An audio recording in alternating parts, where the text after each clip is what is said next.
နီးပြကြီးလောက်နိုင်ပွဲပေါ်မှာအာယုံစိုက်ရဲ့လူမျိုးကျွန်တော်တခါမှမတွေ့ဘူးသေးဘူးသူကသသိန်းလုံးကိုလည်းအဲ့လိုပဲတွေးစီခြင်းနဲ့ကျွန်တော်တို့2006-2009ရာသီကိုလက်ကျန်ပွဲနေမကန်ရသေးဘဲနဲ့ဖလားရသွားခဲ့တယ်ဒါပေမဲ့ကျွန်တော်တို့ရာသီပိတ်နောက်ဆုံးပွဲစဉ်မှာဝမ်ဟန်ကိုအင်ဝင်းမှာ1စီးနဲ့ရှုံးတဲ့ပွဲကြောင့်သူလုံးဝပေါက်ကွဲသွားခဲ့တယ်သူကကျွန်တော်တို့ကိုဝေလကန်ထဲမှာဆုထိုင်ခိုင်းပြီးတော့ကောင်းကောင်းလီဘူးတိုက်တော့တာပဲကျွန်တော်တို့ဘာရေးမှမပါတဲ့ပွဲတစ်ပွဲကိုရှုံးတာတတ်နေနော်နေစမ်းမအောင်ကျွန်တော်တို့ခဏနေကြရင်မင်းပရီးမီးယားလိဖလားကြီးကိုတက်ယူရတော့မှာနော်တခြားအသင်းအကုန်လုံးဒီပါဆိုရင်တော့ဒီအချိန်မှာအဝေးလက်ကနဲ့အောင်မွေးခံနေကြမှာပဲရှမ်ပိန်တောက်ဖို့ဓာတ်ပုံတွေရိုက်ဖို့အစင်းသင်းပြင်နေကြမှာပဲကျွန်တော်တို့မှာတော့အဲ့ဒီလိုမဟုတ်ဘူးကျွန်တော်တို့မှာအထက်တန်းចောင်းသားလေးတွေလိုကျမ်းမြင့်ကိုငုံကြည့်နေကြရတယ်နီးပြရကျွန်တော်တို့ကိုကောင်းကောင်းဒရာစာကျွေးနေတယ်ကျွန်တော်လည်းအဲ့ဒီမှာထိုင်နေရတယ်နားတွေလည်းလောင်ကျွမ်းပူလောင်လုံးနေပြီကျွန်တော်တို့ဂယ်ရီနေဘေးအကြံပေးပူတာတခုကိုသွားပြီးတော့တတိရတယ်ဒီလိုဖလားရပြီဆိုတဲ့အချိန်မျိုးမှာငါတို့တော့လှုပ်လိုက်နိုင်ပြီလို့မတွေးဖို့ပေါ့ဒါပေမဲ့လည်းအဲ့ဒီစကားကကျွန်တော်ခံစားနေရတာကိုပုံမသက်သာစေပါဘူးနီးပြရဝေလကန်တစ်ခုလုံးကိုမှုန်တိုင်းတက်ပြီးတော့အော်ဟေးချနေတာကို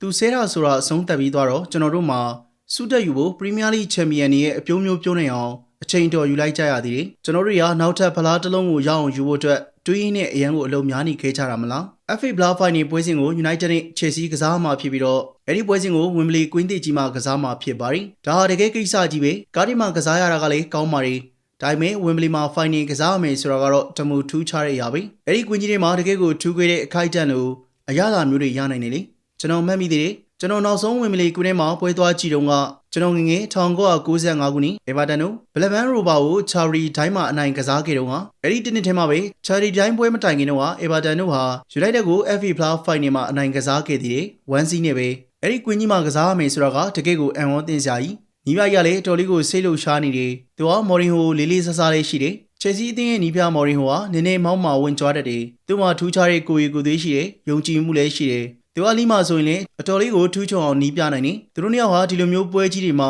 တယောက်နဲ့တယောက်ပြိုင်ရင်းနဲ့ကျင်းနေကြတာဝင်းမလီကွင်းမှာပြဿနာတစ်ခုရှိနေတယ်အဲ့ဒါကတော့မြက်ခင်းကအတော်လေးကိုစိုးရွားနေတာပဲပွဲမကစားခင်တုန်းကတော့ကျွန်တော်ဘလို့မှကြုံမသိခဲ့ဘူးဒါပေမဲ့ပွဲလေးစပြီဆိုရောကျွန်တော်တို့တော့ခက်ခဲတဲ့ညနေခင်းတစ်ခုကိုဖျက်ဆီးရတော့မယ်ဆိုတာကိုသိလိုက်တယ်လူတိုင်းကိုကြည့်ရတာဘလို့မှမတည်ငြိမ်နိုင်ကြဘူးသူတို့ရဲ့ခြေထောက်တွေလည်းမခိုင်နိုင်ဘူးကျွန်တော်ခြေထောက်ကျွတ်သားတွေပေါ်ကိုဥတီချက်မတူတဲ့အားတွေလာပြီးတော့တက်ရောက်နေသလိုပဲဒါကြောင့်ဟန်ချက်ညီဖို့အတွက်ပို့ပြီးတော့အားစိုက်ထုတ်နေရတယ်ဒါဟာကျွန်တော်တယောက်တည်းမဟုတ်ဘူးမြက်ခင်းကြောင့်အားလုံးဒုက္ခရောက်နေကြတာပဲကစားသမားတွေကချော်လဲကြတယ်လူတိုင်းဟာဘောလုံးထိတဲ့ခါတိုင်းစိတ်ပူနေကြရတယ်တည်တည်ငြိမ်ငြိမ်လည်းမရှိနိုင်တော့ဘူးပွဲဟာစကလေးကတကယ်ကိုစုတ်ချတာပဲပရိသတ်တွေအတွက်ပြင်းစရာကောင်းတဲ့ပွဲမျိုးပေါ့အချောင်းကတော့ဘယ်သင်းကမှအရှိန်ကိုမတီးဆောက်နိုင်ကြဘူးလေဘယ်သူမှလည်းကိုသွင်းမဲ့ပုံပေါက်မနေဘူးနီးပြကြီးကကျွန်တော်ကိုရှေ့တန်းမှာနေစီပြီးတော့တံမြန်တိုက်စစ်ကစားတဲ့အခါမှာလွတ်လွတ်လပ်လပ်ရှိအောင်နေရာယူခိုင်းထားတယ်ဒါပေမဲ့နှစ်သင်းစလုံးကြည့်ရတ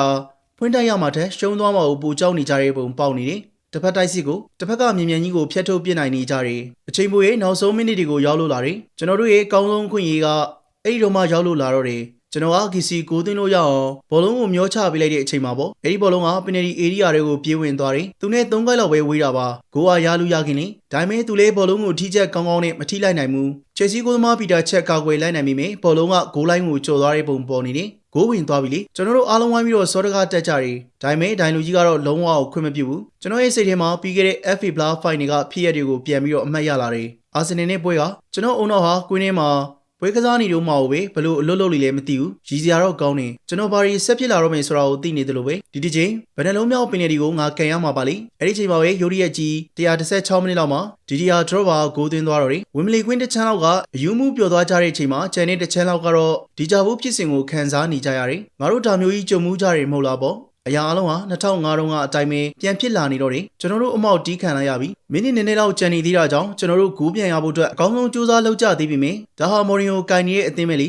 သူတို့ကပွဲကိုတဖြည်းဖြည်းသိမ်းလိုက်နိုင်မှုအတွက်လုံးလို့ရသမျှအချိန်ဆွဲမှုတွေအားလုံးကိုလုပ်ကြတော့တယ်လဲချကြတယ်လက်ပစ်ပေါ်မြောက်ဖို့ကိုပဲ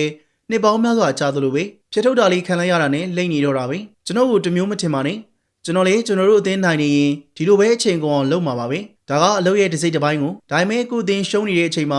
လက်ကျန်အချိန်လေးတွေကိုဒီလိုအချိန်ဆွဲခံရတာကတော့နေလို့မကောင်းလာဘူးကျွန်တော်ဆုံးဖြတ်ထားတာတခုရှိတယ်ဘာပဲဖြစ်ဖြစ်ကွင်းထဲမှာဘယ်တော့မှမငိုဘူးလို့ပေါ့ချန်ပီယံပဲဖြစ်တာဖြစ်ဖြစ်ပွဲပဲရှုံးတာဖြစ်ဖြစ်ဒါပေမဲ့ဒီပွဲမှာတော့ပွဲသိမ်းခရမှုလိုက်တဲ့အချိန်မှာကျွန်တော်ငိုချမိမတက်ဖြစ်သွားတယ်ကျွန်တော်လေချောင်းထဲမှာတိတ်ဆွနေတယ်လို့ပဲကျွန်တော်ရင်ဘတ်တွေလည်းအောင့်နေတယ်အဆုပ်တွေလည်းအသက်ရှူရတာနားနေတယ်တကယ်ကိုတောက်ကျွန်းနေဆိုးရတာပဲ မငိုစမ်းနဲ့ထိန်းထားကျွန်တော်ခုတင်ယူလိုက်နိုင်တာတခုတော့ရှိတယ်လိမှာကျွန်တော်တို့ဖလားမရဘူးဆိုရင်အဲ့ဒါကတယောက်တည်းအပြစ်မဟုတ်ဘူးသသိန်းလုံးရဲ့အပြစ်ပွဲစဉ်စရာ38ပွဲလုံးမှာမားခဲ့တဲ့အမှားဒါပေမဲ့ဖလားပွဲတွေမှာရှုံးပြီးတော့ဖလားမရတော့ဘူးဆိုရင်တော့အဲ့ဒါကပွဲတစ်ပွဲတည်းအပေါ်မှာပဲမူတည်နေတာဆိုတာကိုပေါ့ပြီးတော့ချက်စီကိုဖလားပွဲဖိုင်နယ်အချိန်ပေါ်မှာရှုံးရတဲ့အရှုံးဟာကျွန်တော်ကစားသမားဘဝတစ်လျှောက်အဆိုးအဆုံးခံစားရတဲ့ပွဲပဲ